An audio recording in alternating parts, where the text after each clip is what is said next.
évangile chaque jour de ma vie. À travers chaque œuvre d'amour et chaque geste de bonté, j'ai été choisie par mon Dieu pour témoigner pour lui. Je suis une femme, création de Dieu, aimée, sauvée, choisie par lui. Pour propager son immense amour, je lui répondrai: me voici, Seigneur. Où que j'aille, je proclamerai, de tout cœur je chanterai, Seigneur, oui, j'irai.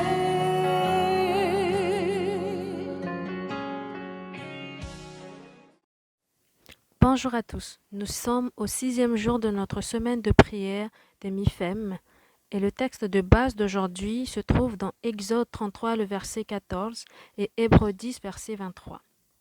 L'Éternel répondit: je marcherai moi-même avec toi et je te donnerai un repos.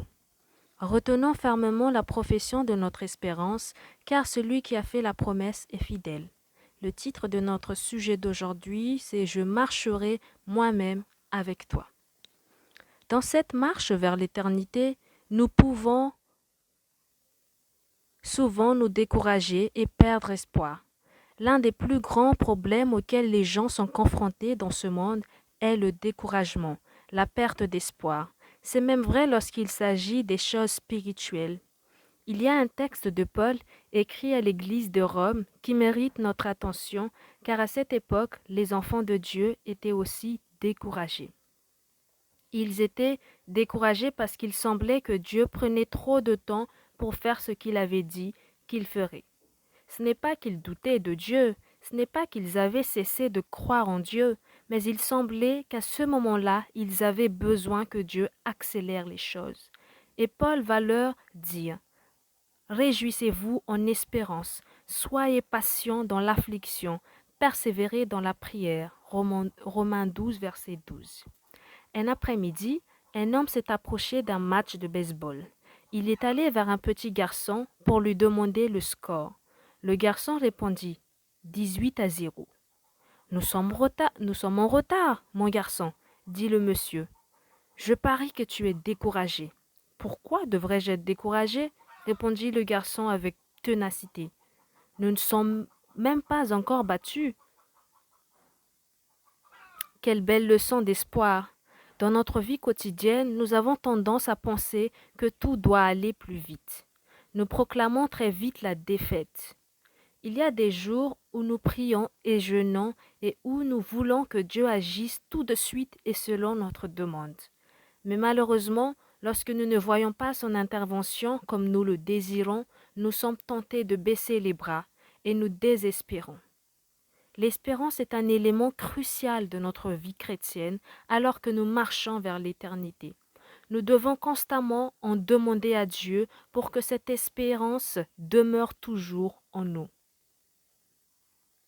Notre Dieu de l'espérance est prêt à nous la donner si nous lui demandons fermement chaque jour. Que le Dieu de l'espérance vous remplisse de toute joie et de toute paix dans la foi, pour que vous abondiez en espérance par la puissance du Saint-Esprit. L'espérance nous aidera à vaquer chaque nouvelle journée avec une vigueur et une force renouvelée. Elle nous donnera le courage et la joie d'aller de l'avant. Elle nous rappellera que Dieu a un plan de bonheur et qu'il le met en œuvre pour nous. Elle nous aidera à faire confiance en Dieu et de ne pas douter de sa puissance. Les problèmes ne sont pas éternels. Le meilleur est à venir car notre Dieu peut transformer le mal en bien. Rien n'est fini avant que Dieu ne le dise. Car toute chose concourt au bien de ceux qui aiment Dieu. Gardons toujours espoir, le match n'est pas terminé. Il n'a pas été facile pour Moïse de conduire les enfants d'Israël hors d'Égypte vers la terre promise. Il y avait des jours où il était désespéré et priait Dieu pour qu'il lui montre le chemin. Et Dieu qui est toujours si désireux de répondre aux prières a répondu à sa demande en disant « Je marcherai moi-même avec toi et je te donnerai du repos ».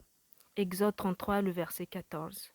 Dieu a personnellement et providentiellement conduit Moïse à la nation d'Israël. Il a offert quelque chose de mieux que des conseils. Il leur a promis d'être leur guide. L'Éternel allait devant eux, le jour dans une colonne de nuée pour les guider dans leur chemin, et la nuit dans une colonne de feu pour les éclairer afin qu'ils marchassent jour et nuit. Exode 13, le verset 21. Il y a deux choses importantes dans cette promesse qui valent la peine d'être notées. La première est que la présence de Dieu nous accompagnera toujours, quelle que soit notre condition ou notre circonstance.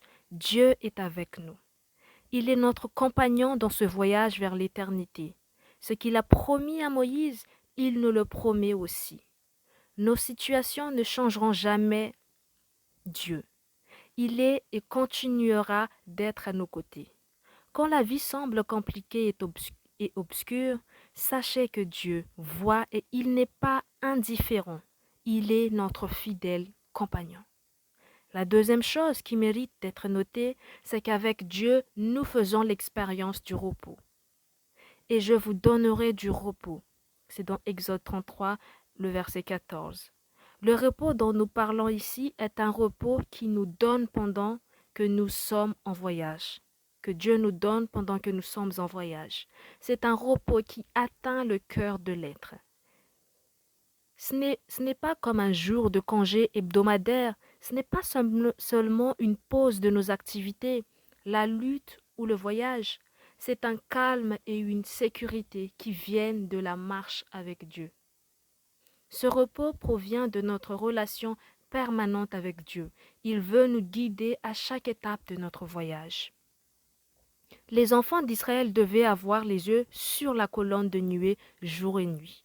Tant qu'ils regardaient droit devant eux et tant qu'ils levaient les yeux, ils voyaient que Dieu était avec eux et les conduisait. La Bible indique clairement que le voyage n'était pas facile, mais ils étaient bien arrivés à la destination. Malheureusement pas avec tous ceux qui avaient quitté l'Égypte, car beaucoup avaient perdu la foi et l'espoir pendant la marche.